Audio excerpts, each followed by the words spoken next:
ये तस्वीरें आपको याद हैं जब राहुल मणिपुर गए थे? इन बेबस जिंदगियों के बीच दौरा किया था।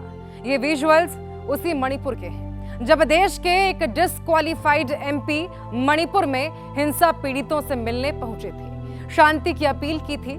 तब ये तस्वीरें पूरे देश के सामने आई। इस बेबस मां को रोता देख पूरे देश की आंखें नम हुई। इन बच्चों की मासूमियत के आगे पूरा देश भावुक हुआ।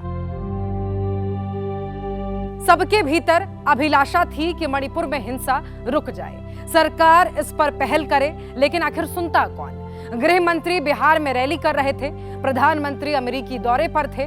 बहरहाल इन तस्वीरों से दिल्ली में बैठे हुक्मरानों पर कोई असर नहीं हुआ। दरअसल सत्ता में बैठे लोगों के आंख का पानी सूख चुका है, इंसानियत उनमें बची ही नहीं है। बीते 80 दिनों से जारी हिंसा, आगजनी, हत्याएं और बलात्कार जैसी जघन्य घटनाओं पर इनकी चुप्पी दर्शाती है कि देश की सत्ता वाकई गलत लोगों के हाथ में जा चुकी है। राहुल के अनुरोध, सुझाव और चेतावनी का इन पर कोई असर नहीं हुआ।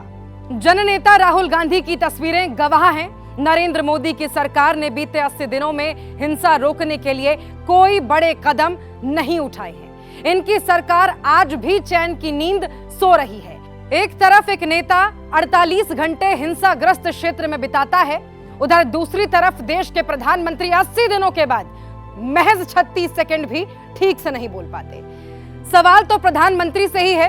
अगर उन दो महिलाओं के साथ हैवानियत का वीडियो वायरल नहीं होता तो शायद आप मणिपुर पर अपनी चुप्पी नहीं तोड़ते। पूरे विश्व में आपने भारत की थू थू करवा दी है। देश के अंतरंग प्रदेश को हिटलर की राजधानी बना दी है।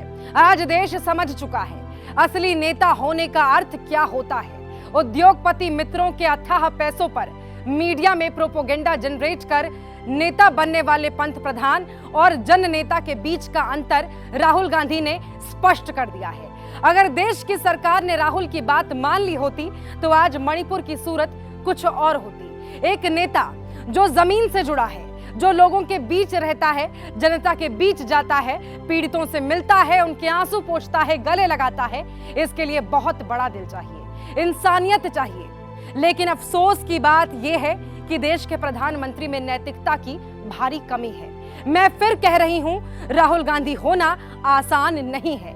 आसान है तो कोई नेता जाए मणिपुर के हिंसाग्रस्त इलाके में कुछ दिन बिताए, उन गांव में जो आग के हवाले कर दिए गए, उन शेल्टर होम में, उन रिलीफ कैंप में जाइए, आंख मिलाइए उस मां से जिसकी बेटी के साथ रेप हुआ है, उस बाप के कंधे पर हाथ रखिए जिसका बेटा मरा है, उस परिवार के लिए संबल के 4 शब्द तो कहिए जिसका कारोबार खत्म हो गया, जिसके घर जल गए, जिसकी जिंदगियां बर्बाद हो गई।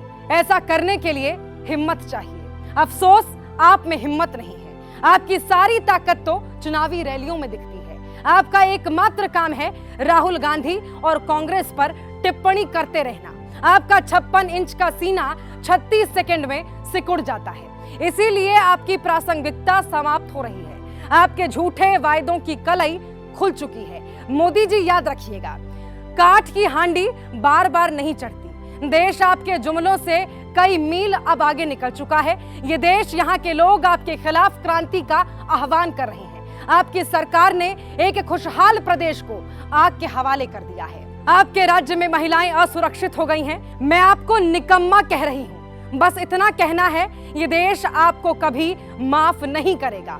हम भारत के लोग आपको कभी माफ नहीं करेंगे।